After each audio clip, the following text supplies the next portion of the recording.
Bismillah. Assalamualaikum warahmatullahi wabarakatuh. Innal hamdalillah nahmaduhu wa nasta'inu wa nastaghfiruh wa na'udzu billahi min sururi anfusina wa min sayyiati a'malina. May yahdihillahu fala mudhillalah wa man yudlilhu fala hadiyalah. Rabbi shrahli sadri wa yassiril amri wahlul 'uqdata min lisani yafqahul qawli. Nawaitu ta'allum wa ta'lim wa tadzakur wa tazkir wa nafa wal intifa wal ifada wa istifada wa hassa ala tamasuki bi kitabillah wa li sunnati Rasulillah sallallahu alaihi wasallam. Hadirin yang insyaallah dirahmati Allah Subhanahu wa taala, pertama-tama marilah kita panjatkan puja dan puji syukur kita kehadirat Allah Subhanahu wa taala, yang dimana Allah Subhanahu wa taala telah melimpahkan kepada kita berbagai macam kenikmatan. Di antaranya adalah nikmat kesehatan dan nikmat kesempatan. Mudah-mudahan bapak-bapak, adik-adik serta teman-teman yang hadir pada malam hari ini Allah limpahkan rahmat, hidayah serta inayah dari Allah Subhanahu wa taala. Amin ya rabbal alamin. Salawat salam tak lupa kita aturkan kepada junjungan kita, Nabi besar Nabi Muhammad sallallahu alaihi wasallam, yang telah menghijrahkan kita minadz-dzulumati ilan nur, dari alam kegelapan menuju alam yang terang menerang, seperti yang kita rasakan pada malam hari ini. Yang saya hormati bapak-bapak, orang tua, serta para pengurus Masjid Ar-Ridha yang berada di Kilo 2 ini. Begitu juga yang saya hormati Ustadz Ridho. Mudah-mudahan Allah Subhanahu wa taala lekas menyembuhkan beliau, karena ini Ustadz Ridho, anak-anak pesantren tuh kangen sama Ustadz lagi. Kangen buat apa? Mengajar kembali. Jadi kita doakan bukan hanya Ustadz Ridho, tapi keluarga kita maupun diri kita, Allah Subhanahu wa taala berikan kesembuhan. Ala hazinia wa kunya salihah wa ila hadratin Nabi Muhammadin sallallahu alaihi wasallam. Al-Fatihah. Iya. Shalatul ladina. Amin.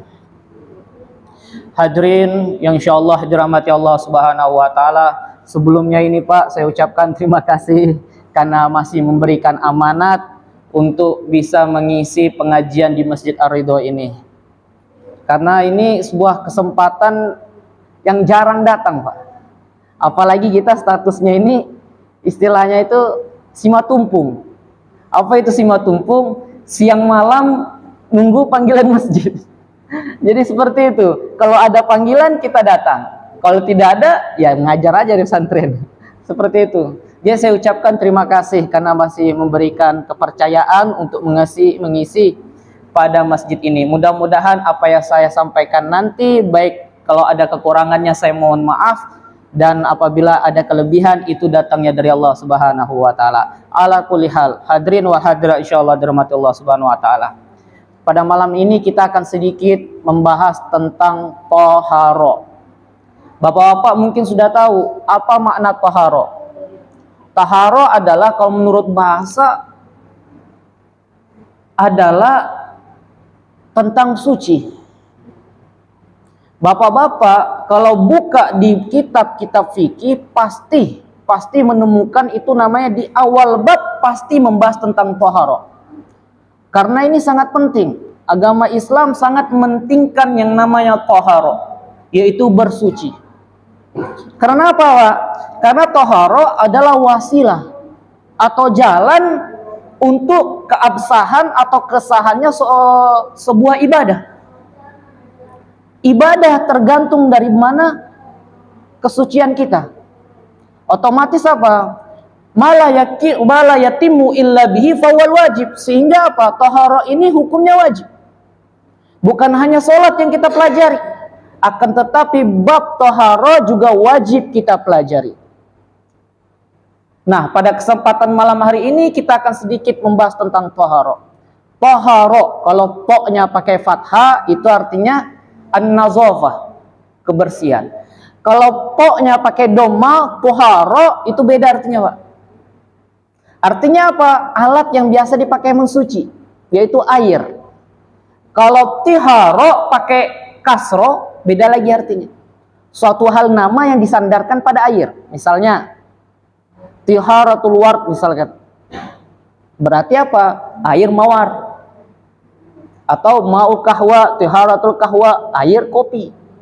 Seperti itu. Jadi kalau harokatnya to berubah juga maknanya. Nah, pada hari ini kita akan bahas yang namanya toharo. Karena ini sangat penting, apalagi di dalam hadis Sahih Muslim itu dijelaskan di bab toharo. At-tohara at-tuhuru syatrul iman.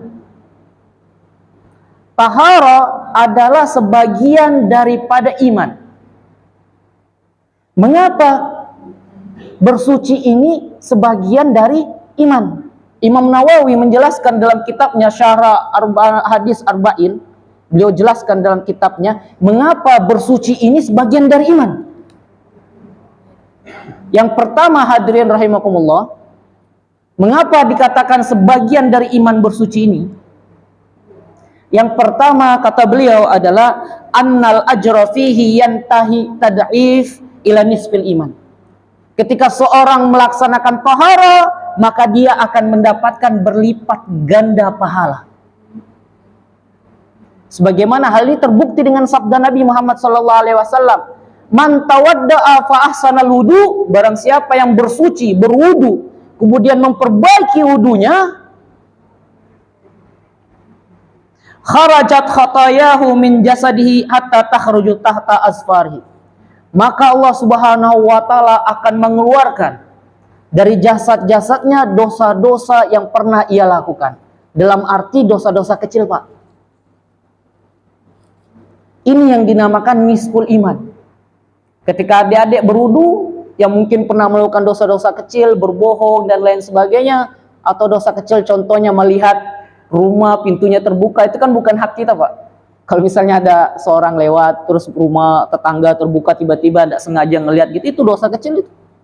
Jendela terbuka. Nah, untuk menghapus dosa-dosa seperti itu terhapus dengan cara kita berwudu. Itu yang pertama. Sehingga apa? Bersuci ini sebagian daripada iman. Kemudian pendapat Imam Nawawi yang kedua, beliau katakan adalah al-wudu ma'al iman yukaffiru sayi'at. Ketika seorang berwudu, yang seperti kita jelaskan tadi, bukan hanya pahala yang ia dapatkan, akan tetapi dapat menghapusi dosa. Akan tetapi dalam kurung ini, hadirin rahimakumullah, apabila kita berwudu dengan landasan iman. Karena ada orang yang berwudu tidak mendapatkan apa-apa. Karena tak dilandaskan iman, tanpa keyakinan gitu. Kemudian yang ketiga, hadirin rahimakumullah, yang dikatakan oleh Imam Nawawi, yasihus salata bil wudu. Seperti yang saya sampaikan, mengapa satrul iman sebagian dari iman? Karena kalau orang sholat tanpa bersuci, sah nggak kira-kira, Dek? Dah. Maka dari itu, untuk menunjang kesahan sholat itu harus dengan bersuci. Maka dari itu, bab tahara ini adalah suatu bab yang sangat penting kita pelajari. Apalagi di dalam kitab fikih itu sudah detail sekali ulama menjelaskan, membagi hukum-hukumnya, membagi pembagian-pembagiannya, sehingga apa? Tinggal kita pelajari. Mudah-mudahan kita yang hadir pada malam hari ini, Allah Subhanahu wa taala memudahkan kita untuk bersuci. Kemudian hadirin rahimakumullah, lantas apa itu tahara? Tahara dari segi bahasa adalah lugatan an-nazafatu wal khulusu minal adnasi al-hissiyah. Jadi tahara Bapak-bapak sekalian dalam kitab-kitab fikih adalah secara bahasa. Karena dalam kitab itu Pak ada secara bahasa, ada secara syariat. Kalau secara bahasa berarti secara bahasa Arab, bukan secara syariat. Kalau menurut secara bahasa adalah tahara at-tahara an-nazafatu wal khulus minal adnas. Suci, bersih daripada najis, bersih daripada kotoran, bersih daripada hadas. Seperti apa? Kataharati anil hadas wal habas. Seperti bersih daripada namanya hadas maupun najis. Jadi tahara itu secara bahasa adalah bersih daripada najis. Secara maknawi, apa bedanya hissiyah dan maknawi ini hadirin rahimakumullah? Karena di dalam fikih itu ada hissiyah. Hissiyah itu bapak-bapak sekalian itu yang bisa nampak dengan panca indera. Sedangkan maknawi ini yang tak nampak dengan panca indera, tidak bisa didengar, tidak bisa dilihat, tidak bisa dirasakan. Secara bahasa tahara juga artinya apa? Bersih dari kotoran-kotoran yang tak nampak. Apa itu kotoran-kotoran yang tak nampak hadirin rahimakumullah? Seperti penyakit-penyakit hati. Jadi tahara juga memiliki arti adalah kebersihan hati dari penyakit-penyakit hati. Bapak sekalian kan tahu banyak sekali penyakit hati ini hadirin rahimakumullah. Di antaranya al-akhtaruha, paling besar, yang paling bahaya itu keraguan terhadap Allah Subhanahu wa taala. Kemudian yang kedua, keraguan terhadap hari akhirat, keraguan terhadap Rasul. Masih ragu tentang Allah, masih ragu dengan agama Islam, masih ragu dengan hari kiamat. Dan ini penyakit hati yang paling besar. Kemudian di bawahnya adalah ibadah karena ingin dilihat orang. Kemudian lagi yang par lagi al-ujub. Al-ujub. Nah, penyakit-penyakit seperti ini Bapak sekalian, merendahkan orang, sombong, iri, dengki, penyakit-penyakit hati ini Bapak sekalian, ini tidak bisa dibersihkan dengan tahara. Berat sekali Bapak sekalian. Saya ingat kisah, saya pernah sampaikan kisahnya Abu Yazid Al-Bustami. Abu Yazid Al-Bustami ini seorang ulama pada tahun 180-an Pak sekalian. Jadi beliau ini seorang alim ulama, ketika itu terbesit dalam hatinya, karena beliau ini sudah alim, hafal Quran, hafal hadis dan lain sebagainya, terbesit dalam hatinya Pak. Karena saya mau ingin ibadah saya sama Allah Subhanahu wa taala, sehingga dia bermohon kepada Allah Subhanahu wa taala untuk dihilangkan rasa hawa nafsu makan sama hawa nafsu lawan jenis Pak. Bayangkan, kira-kira ada nggak yang pengen dihilangkan itu? Nah, Abu Yazid Al-Bustami itu pengen dihilangkan supaya dia bisa fokus katanya.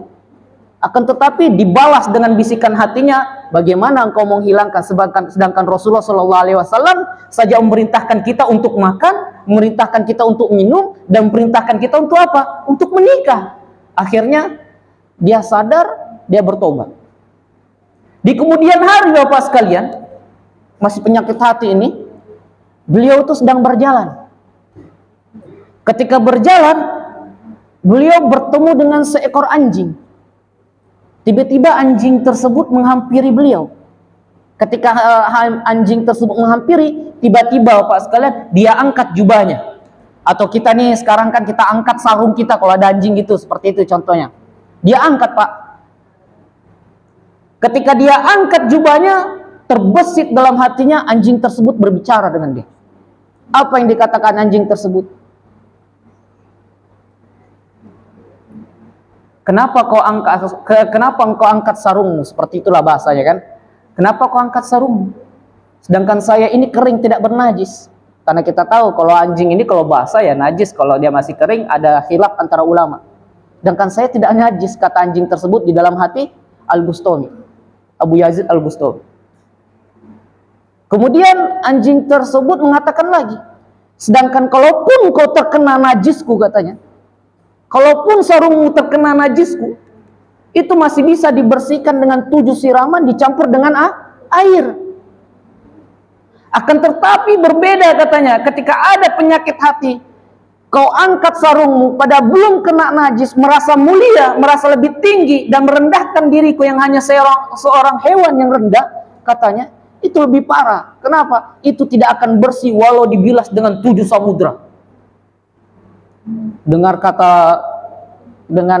kata hewan tersebut, Bapak sekalian, Abu Yazid Bustami langsung sadar, langsung bertobat dan mohon ampun, dan bahkan minta maaf sama hewan tersebut. Ketika minta maaf, itu tidak dimaafkan sama hewan. Diceritakan di situ Bapak sekalian, tidak dimaafkan. Maafnya itu maksudnya itu mengajak anjing tersebut jalan bersama. Dan terbesit lagi di hatinya, anjing tersebut bicara, kalau saya jalan dengan ente, kata anjing tersebut, Itu bahaya. Kenapa? Orang yang memuliakanmu akan menganggapku hina dan melempari aku dengan batu. Sedangkan saya tidak ada salah apa-apa. Tidak ada menyimpan makanan, tidak ada menyimpan tulang dan lain sebagainya. Sedangkan engkau dimuliakan orang, sedangkan dengkalmu banyak sekali di rumah. Luar biasa. Pelajaran yang didapat Abu Yazid Al-Bustami. Dan ini salah satu penyakit hati ini Pak sekalian, yang susah sekali dibersihkan. Kalau najis masih bisa dibersihkan dengan 7 siraman, sedangkan penyakit hati walau 7 samudera tidak bakalan hilang Pak. Apalagi namanya ujub. Luar biasa. Ngeri sekali penyakit hati. Mudah-mudahan Allah Subhanahu wa taala hindarkan kita dari penyakit-penyakit hati ini. Amin ya rabbal alamin. Wal ma'nawi kataharati minal amradil qalbiyah, dan yang tidak nampak itu seperti penyakit-penyakit hati, kal ujub, seperti ujub, bangga, seperti itu merendahkan orang lain, wal kibri, kemudian sombong, wal hasad, wal riya, pamer dan lain sebagainya Pak sekalian.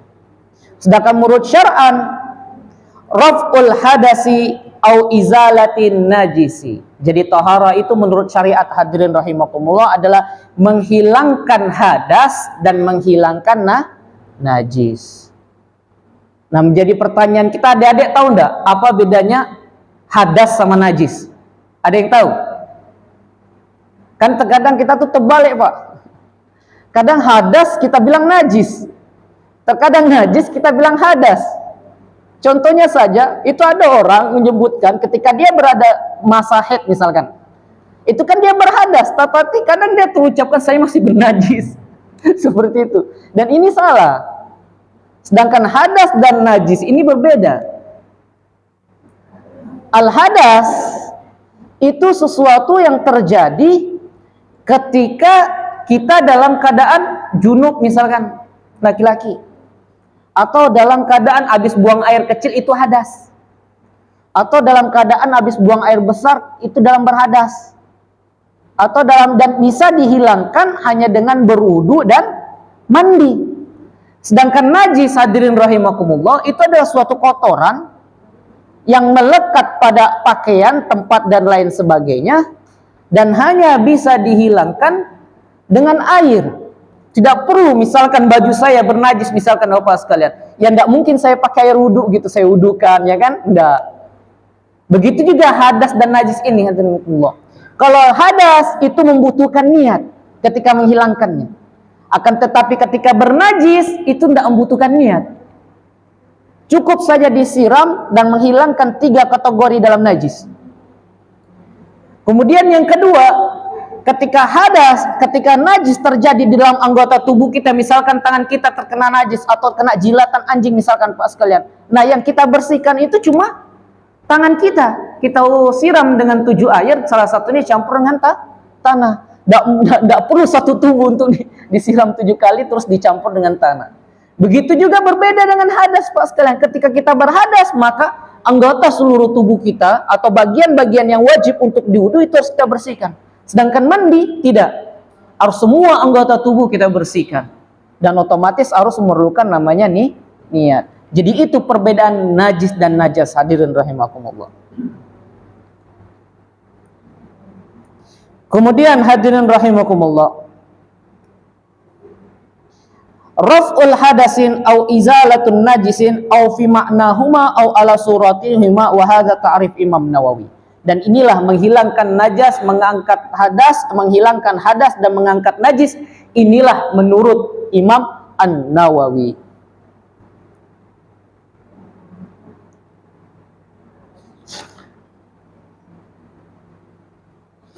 Kemudian hadirin rahimakumullah, adapun al-maqasidut taharah, maqasid atau tata cara untuk bersuci itu ada 4. Yang pertama adalah berwudu, yang kemudian al-ghuslu, kemudian yang kedua mandi, kemudian yang ketiga adalah tayamum, dan yang keempat adalah izalatun najas. Wudu, mandi, kemudian tayamum dan menghilangkan najas, ini adalah 4 tata cara untuk bersuci hadirin rahimakumullah. Kemudian wasailut tahara al asya allati yutahhar biha arba'atun. Adapun sarana untuk membersihkan atau sarana untuk bersuci itu disebutkan ada 4. Yang jelas yang pertama, yang paling utama itu hadirin rahimakumullah, ketika kita bersuci harus menggunakan apa dek? Air. Kemudian yang kedua, pengganti daripada air adalah at-turab. Apa itu turab? Tanah, debu atau debu dari tanah. Dan kemudian yang keempat ada bik.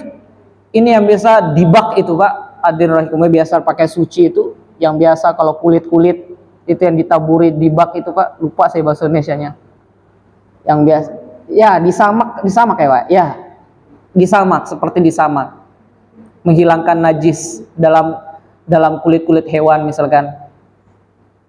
Kemudian yang keempat adalah al-hajar al-istinja. Nah, ini kalau tidak ada air misalkan, kemudian ini yang mungkin jarang sekali orang gunakan sekarang ini Pak ya, yaitu pakai batu. Dan ini dijelaskan semua di dalam kitab-kitab fikih. Kira-kira ada yang pernah coba Pak beristinja dengan batu? Sudah ada? Belum ada ya? Padahal sunnahnya itu yang dianjurkan itu batu Pak. Wah, walaupun di hotel-hotel itu kan menyediakan tisu, kalau bisa nanti ke hotel Pak bawa 3 batu gitu. Dan itu yang dianjurkan. Ini kan misalkan kan sekarang sudah canggih, ada tisu, ada apa, tisu basah atau yang biasa dipakai baby itu Pak. Itu banyak sekali. Tapi yang afdolnya itu tetap para ulama mengatakan pakai batu. Karena itu yang dijelaskan oleh Rasulullah SAW. Karena ini bisa jadi terjadi, kemungkinan terjadi pada kita Pak. Karena sekarang kita nih hidup di kawasan di Indonesia, khususnya di Kalimantan Utara, di Bulungan Tanjung Selor ini air melimpah. Tapi bayangkan Bapak, misalkan pergi umroh, pergi haji, tiba-tiba bis mogok antara Mekah dan Madinah. Tidak ada persediaan air, tiba-tiba mau istinja, mau membersihkan. Ini bisa jadi terjadi Pak. Iya kan? Tidak bawa tisu, tidak bawa air, persediaan air habis, ya otomatis beristinja dengan apa? Batu.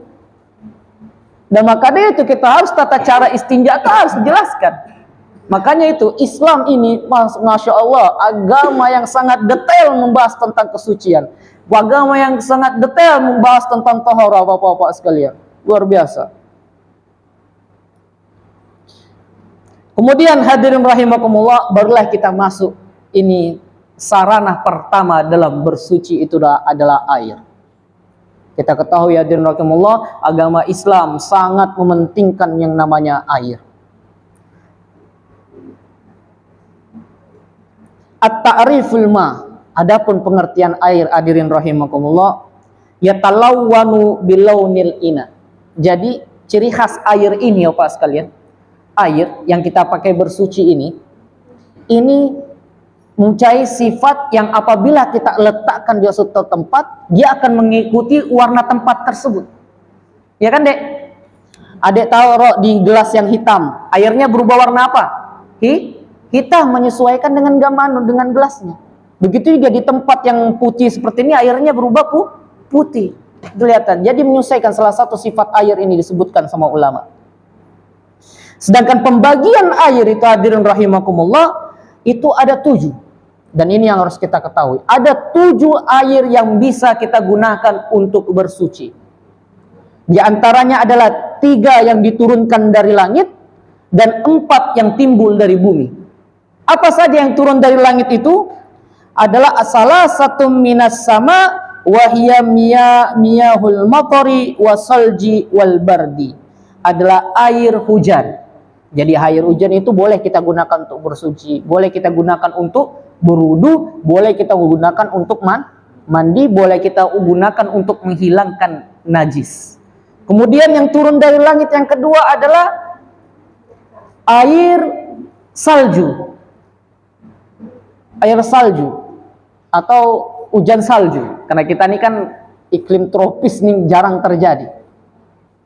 Tapi kalau Bapak mungkin pergi jalan, mungkin ke kutub, di mana ke tempat-tempat daerah dingin yang turun salju dan lain sebagainya, mungkin bisa. Kalau Bapak malas misalkan kan, karena jarang sekali nyentuh salju, ya coba-cobalah wudu pakai salju. Kemudian yang ketiga yang turun dari langit itu adalah butiran es. Atau biasa juga sebagian ulama mengatakan hujan es. Karena sering terjadi ini negara Arab kadang terjadi, apalagi ada negara-negara yang tropis dingin ini yang iklim dingin. Kadang itu turun hujan es gitu. Atau es yang dari es tersebut cair. Dan itu bisa digunakan untuk bukan es yang dalam kulkas Pak ya, bukan. Tapi murni dari langit. Bukan es yang kita taruh di dalam kulkas, air sungai yang kita taruh dalam sungai, air PDAM yang kita simpan dalam kulkas, terus kita mengatakan ini air es. Yang betul air es, tapi yang dimaksudkan air yang turun dari langit itu adalah air butiran es. Kemudian yang keluar dari bumi itu ada 4. Yang pertama adalah miya'ul bahri, air laut.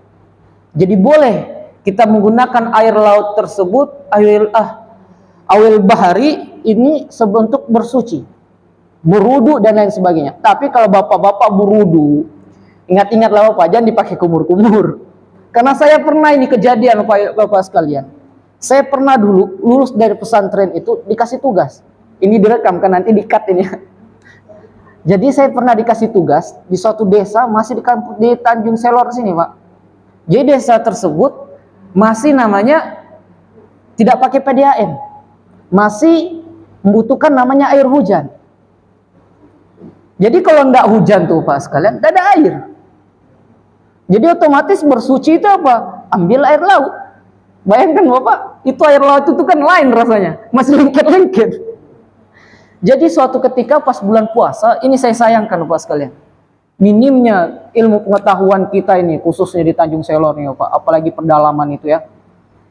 Mereka ada sebagian ketika berpuasa kehabisan air, mereka wudhu turun ke laut tersebut Pak. Turun ke laut berwudhu. Yang salahnya adalah dia pakai kumur-kumur. Iya, dia pakai kumur-kumur. Ya ini jelas salah kan Pak? Kenapa? Rasa air tersebut terasa sehingga apa? Membatalkan puasa. Memang betul air laut dapat mensucikan, akan tetapi tata cara kita salah. Dipakai kumur-kumur. Apalagi kalau kumurnya sekali tidak apa-apa Pak, ini 3 kali. Sudah 3 kali 2 saja keluar. Bercanda Pak ya. Jadi seperti itu. Nah ini minimnya ilmu pengetahuan kita. Sebenarnya ini harus diperbaiki hadirin rahimakumullah. Ketika berwudu di air asin, ketika kita berpuasa hindari namanya kumur-kumur. Karena kumur-kumur ini hukumnya sunnah aja Pak. Sehingga apa yang wajib saja seperti niat, membasuh muka, tangan, rambut dan kaki. Cukup saya sekali-sekali. Jangan pakai kumur-kumur ya. Hadirin rahimakumullah. Kemudian itu air laut. Kemudian yang kedua adalah wa ma'ul bi'ri, air sumur. Boleh kita pakai untuk bersuci, bermandi, berudu atau mandi besar, menghilangkan najas dan lain sebagainya, boleh kita pakai air sumur. Kemudian ma'un nahari, nah ini yang paling banyak kita gunakan hadirin rahimakumullah, yaitu air PDAM atau air sungai. Mata air yang banyak digunakan orang-orang sekarang. Dan itu jelas boleh kita pakai bersuci. Kemudian ma'ul aini, mata air.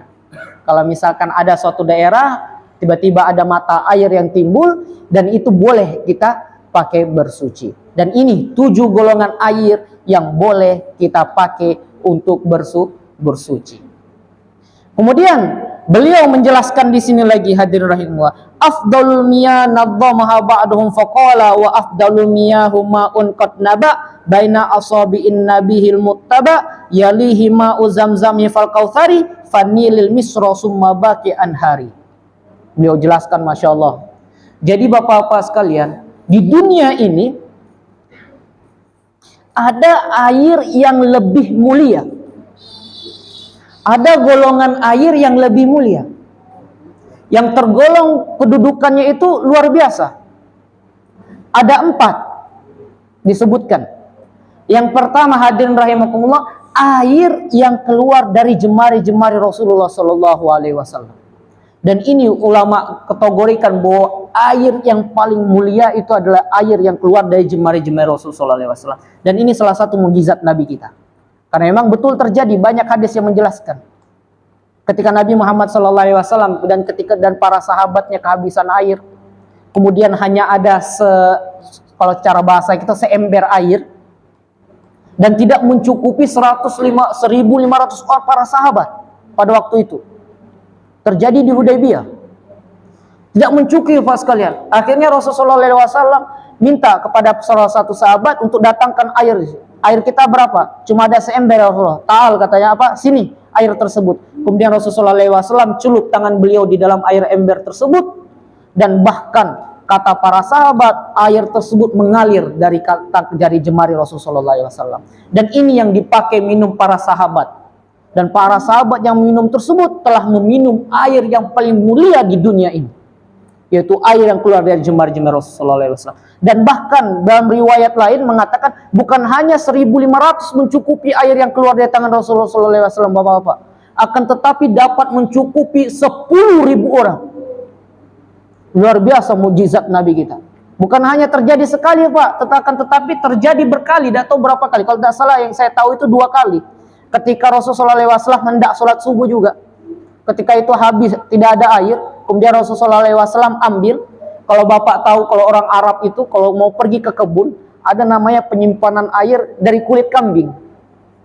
Saya pernah lihat tuh, memang kulit kambing ini, kalau kita simpan air dalam situ Pak, itu kayak apa ya? Kayak kulkas berjalan istilahnya. Air di dalam situ tersebut kita simpan semalam, dingin besoknya. Tersimpan.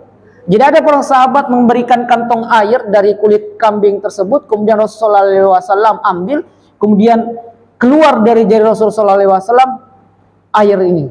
Dan mencukupi orang yang hendak sholat subuh tersebut. Dalam bahasa, ini golongan air yang paling mulia di dunia ini, air yang keluar dari jemari-jemari Rasulullah SAW. Kemudian dikatakan para ulama, air yang mulia yang di dunia ini, golongan kedua, mungkin hampir semua dari kita ini pernah merasakannya Pak. Yaitu air apa? Air Zam-Zam. Air Zam-Zam. Air Zam-Zam ini sampai hari kiamat tidak akan habis Pak sekali. Dan ini masuk dalam kategori kedua, air yang paling mulia di dunia ini. Kita tahu kan sejarah, bagaimana sejarah terjadinya air Zam-Zam tersebut ketika Nabiullah Ismail menangis ditinggalkan oleh orang tuanya. Menangis ditinggalkan Nabiullah Ibrahim. Saya kalau mengingat kisah ini sedih Pak. Iya, bayangkan Bapak sekalian, Bapak punya anak kecil, tiba-tiba diperintahkan oleh Allah Subhanahu wa taala suruh tinggalkan. Bayangkan Pak, Nabiullah Ibrahim seperti itu. Beliau punya anak satu-satunya, lama menunggu anak. Justru Allah Subhanahu wa taala tinggalkan bersama istri lagi, Pak. Kalau ditinggalkan di rumah keluarga tidak apa-apa. Ini ya Pak sekalian, ditinggalkan di tengah gurun. Ketika itu ditinggalkan, Nabiullah Ibrahim tidak ngomong apa-apa. Sehingga apa? Istrinya Siti Hajar, kalau tidak salah Siti Hajar, istri Siti Hajar, itu mengapa kau tinggalkan kami wahai Ibrahim? Wahai Nabiullah Ibrahim, mengapa kau tinggalkan kami? Kemudian Ibu Ibrahim tidak jawab Pak. Akhirnya ketika Siti Hajar mengucapkan, apakah ini perintah Tuhanmu? Beliau ucapkan, berbalik berhenti, katakan iya ini perintah Tuhanku. Kemudian Siti Hajar menguatkan tekadnya, ikhlas dan ridho atas ketentuan Allah Subhanahu wa taala, mengikhlaskan suaminya pergi. Tidak apa-apa, tinggalkanlah kami karena ini perintah Tuhanmu. Insya Allah Allah Subhanahu wa taala akan menjaga kami. Kemudian ditinggalkan Siti Hajar bersama Ismail. Ismail masih bayi Pak, nangis-nangis, tidak ada air. Bayangkan Siti Hajar berkeliling dari Safa wal Marwah buat cari air. Sehingga Nabi Ismail hentakkan kakinya di kaki, itulah air yang dinamakan air Zam-Zam yang kita minum saat ini. Bukan hanya sampai situ Pak, ujiannya Siti Hajar dan Nabiullah Ismail, bukan saya ini. Ketika Nabi Ismail tumbuh besar, ini Nabiullah Ibrahim luar biasa. Datang balik kampung, misalnya mudik lah istilah kita, balik ke keluarganya, bukan bawa oleh-oleh, tapi bawa perintah Tuhan. Apa itu Pak sekalian? Ini luar biasa kisah ini, Pak. Apa? Perintah buat sembelih anaknya. Perintah buat sembelih anaknya. Tapi apa kata Nabiullah Ismail? Saya ikhlas karena ini perintah Tuhan, saya ridho dan ikhlas atas ketentuan Allah Subhanahu wa taala. Luar biasa keluarga Nabiullah Ibrahim. Makanya Pak sekalian, kita tidak pernah henti mengucapkan selawat Ibrahimiyah dalam sholat. Karena itu salah satu keutamaan beliau, kesabaran beliau, mendidik keluarga beliau. Luar biasa.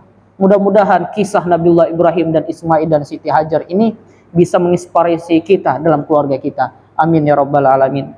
Kemudian air ketiga yang mulia di dunia ini, hadirin rahimakumullah. Bayangkan Pak, yang ketiga ini adalah Ma'ul Kautsar.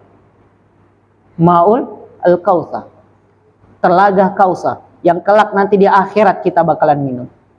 Bayangkan Pak, yang 1 dan 2 itu di dunia, yang 2 masih ada sampai sekarang, sedangkan yang 3 nanti kelak. Berarti apa Pak? Ini menunjukkan air yang ada di dunia masih mulia, masih bagus ketimbang daripada air yang di akhir. Bukan berarti lebih bagus, tidak Pak, maksudnya kedudukannya, derajatnya. Telaga Kautsar. Mudah-mudahan kita yang hadir semua pada masjid ini, Allah Subhanahu wa taala anugerahkan kelak kita minum telaga Kautsar. Karena khasiat telaga Kautsar ini Pak, sekali teguk kita minum tidak akan pernah haus selamanya di akhirat nanti. Kemudian yang keempat, hadirin rahimakumullah, air yang paling mulia, air yang paling bagus, yang paling agung di dunia ini, yang keempat adalah air Nil, air sungai ini. Ada yang pernah Pak? Alhamdulillah saya pernah. Karena memang saya kuliah di sana. Jadi Nil ini, air sungai Nil termasuk kategori 4. Yang lebih baik daripada sungai-sungai yang lain. Disebutkan dari 4 kategori air yang mulia. Mengapa Pak sungai Nil ini menjadi salah satu air yang mulia? Yang pertama ini, kalau dari segi letak sungai Nil Pak sekali, itu membentangi 9 negara Pak. 9 negara di Afrika, termasuk Mesir, Sudan, Tanzania, Uganda. Lupa lagi saya 4-nya itu apa. Yang penting itu 9 negara melewati, maksudnya menelusuri 9 negara itu dapat sungai Nil tersebut. Itu pertama. Kenapa sungai Nil lebih dipilih daripada sungai yang lain, daripada sungai Kayan misalkan? Karena memang ini salah satu pencari sumber utama para penduduk di Afrika itu memang kebanyakan dari sungai Nil. Kemudian dan sungai Nil ini juga Bapak sekalian itu disebutkan di dalam Al-Quran. Yang pertama. Dan sungai Nil ini juga yang ketiga, kenapa dipilih air yang mulia? Karena ini rajanya sungai-sungai. Panjang sekali. Karena di dalamnya terjadi peristiwa yang sangat luar biasa yang diabadikan dalam Al-Quran, yaitu Nabiullah Musa dihanyutkan di sungai ini. Sebenarnya Pak, rasanya sama aja kayak sungai Kayan Pak. Saya heran Pak, kan pas ketika saya kuliah itu melihat orang-orang Mesir itu tinggal buka keran minum begini. Saya pernah coba Pak, minum sekali besoknya sakit perut. Tapi pas kedua kali, 3 kali itu sudah biasa. Karena pernah terjadi teman saya, karena pas saya kuliah di situ, kita nih malas masak air, apalagi beli air Pak. Ya udah kita buka keran, simpan di di botol, taruh di kulkas. Jadi enak rasanya, dingin-dingin tuh Pak. Jadi pernah teman saya datang, nanya air, ada air Kak? Coba kita tidak bilang kalau ini air sungai langsung dari Nil. Bukan air yang biasa di air galon itu kan, dinetralisasi, disaring dan lain sebagainya. Tidak saya kasih tahu. Pakai filter. Ya saya bilang ada air di kulkas. Akhirnya dia minum, sama kejadiannya Pak. Karena perdana, airnya dari masa. Besoknya dia sakit perut. Karena memang mulia, akan tetapi butuh disaring juga Pak. Bukan berarti kita misal contohnya air zam-zam. So, ini air zam-zam, tapi apa sudah tercampur yang debu dan lain sebagainya. Ya tidak bisa. Maka ini 4 golongan air yang mulia di dunia ini Pak. Mudah-mudahan semua air 4 golongan ini bisa kita rasakan. Amin ya rabbal alamin. Kemudian hadirin rahimakumullah, masuklah kita dalam pembagian air. Aqsamul miyah. Aqsamul miyah ini ada 4. Salah satunya adalah ma'ul mutlak. Air mutlak. Apa itu air mutlak, hadirin rahimakumullah? Air mutlak itu adalah tahirun fi nafsihi al-mutahhirun li ghairi. Air tersebut suci. Suci dalam arti apa? Bisa kita minum, Pak. Dan dapat mensucikan yang lain. Bukan hanya dirinya saja yang suci, akan tetapi bisa mensucikan yang lain. Seperti 7 air yang kita sebutkan yang tadi. Itu suci dan dapat mensucikan yang lain. Karena ada air yang suci, tetapi tidak bisa mensucikan, Pak. Ya, karena berubah namanya. Bukan lagi air minum, misalkan. Bukan lagi air sungai, bukan lagi air minum. Berubah namanya, misalkan air limus, air kopi, air teh. Sudah berubah namanya. Akan tetapi ma'ul mutlak, airnya tidak berubah. Namanya tidak berubah. Tetap kita sebutkan air sungai. Tidak berubah namanya. Dan inilah yang dinamakan ma'ul mutlak, yang suci dan dapat mensucikan. Dan boleh kita gunakan berudu, boleh kita menggunakan mandi besar, boleh kita menggunakan untuk menghilangkan najas. Bikhilafil muqayyidi biqaidil ladin kama'il wadri wal kahwati wal asir fala yusamma ma'ul mutlak fala tasihu taharatu. Jadi beda, Pak, ketika nama air tersebut sudah berubah, walaupun dia suci, seperti air kopi, air teh, air-air yang bisa disambungkan namanya, air limus dan lain sebagainya, itu air memang suci, Pak. Maksudnya suci, bisa kita minum, masih bisa kita konsumsi, akan tetapi tidak bisa dipakai mensucikan. Jadi jangan adik-adik nanti coba ya, misalkan air kopi dipakai berudu, air limus, air teh, tidak bisa mensucikan deh. Jadi air yang dapat mensucikan mutlak air, masih nama air gitu, tidak ada ketambahan air-air dan lain sebagainya. Nah, air yang kita sebutkan tadi ma'ul mutlak ini, Pak sekalian, ada 2. Ada gairul makruhin istimal, ada air yang tidak makruh digunakan, yang seperti yang kita sebutkan tadi, 7 air tersebut yang tanpa ada disambungkan namanya, tambahan nama dan lain sebagainya, itu boleh kita gunakan tanpa ada hukum makruh. Akan tetapi ada yang makruh kita gunakan, Pak. Nah, yang makruh ini air apa? Air yang suci, misalnya air hujan, air sungai, akan tetapi makruh kita gunakan. Ada 4, Pak. Yang pertama adalah ma'ul musyammash, air yang tersinari matahari. Misalnya Bapak punya tempat air gitu kan, bak terbuat dari besi misalkan, atau drum gitu, itu kan tersinari matahari. Nah, air seperti ini bukan berarti yang di sini misalkan di Tanjung Seron yang tidak termasuk, Pak. Nanti itu di negeri Arab nanti. Karena apa? Panas, betul-betul panas yang menyengat, yang bisa mengubah suhu air. Dan ini yang makruh kita gunakan. Makruh dalam arti apa? Janganlah didekati gitu. Kalau kita tinggalkan dapat pahala daripada kita menggunakan air tersebut untuk bersuci. Itu yang pertama. Kenapa, Pak? Li khaufil baros. Kenapa? Dapat kita menyebabkan penyakit kulit. Seperti kusta. Saya tidak tahu kusta ini kayak penyakit-penyakit kulit gitu, kusta. Dan ini yang sangat ditakuti. Kemudian yang kedua, air yang mutlak akan tetapi makruh digunakan adalah ma'ul harara liman ihil isba. Air panas. Baik dia terkena sinar matahari atau di banyak besi misalkan. Kemudian ketika dilarang kita untuk menyentuhnya karena kepanasan. Dan ini tidak terjadi di Tanjung Selor, Pak. Karena suhu panas kita ini rata-rata paling panas itu cuma masuk 30-an. 27 mungkin ya, Pak. Atau 31, 32. Tetapi kalau di negara Arab, Pak, atau di Afrika, itu tembus 40 ke atas. Terkadang tembus 45. Dan saya pernah rasakan 41 saja, Pak, waktu saya masih kuliah, itu panasnya luar biasa. Iya, Pak. Tidur tidak bisa. Karena saya kan kamar rumah kami tempat tinggal itu tidak ada AC, Pak. Kalau ada AC ya nyaman tidurnya. Cuma ada kipas. Nah, kipas itu, Pak, bukan angin sejuk kita dapat, kayak ditampar. Apa tahu ditampar, angin panas tuh nimbul. Tidak bisa tidur. Bahkan saya ini, Pak, ini saya tidak mau cerita sebenarnya. Cuma apa? Menceritakan karena saking panasnya di sana, Pak. Saya tidur tuh di kamar mandi. Ya. Karena dekat air tuh enak Pak. Kadang tidur kamar mandi, kadang itu handuk kita basahi, jadikan bantal. Atau kadang buat kipas manual kita kadang Pak.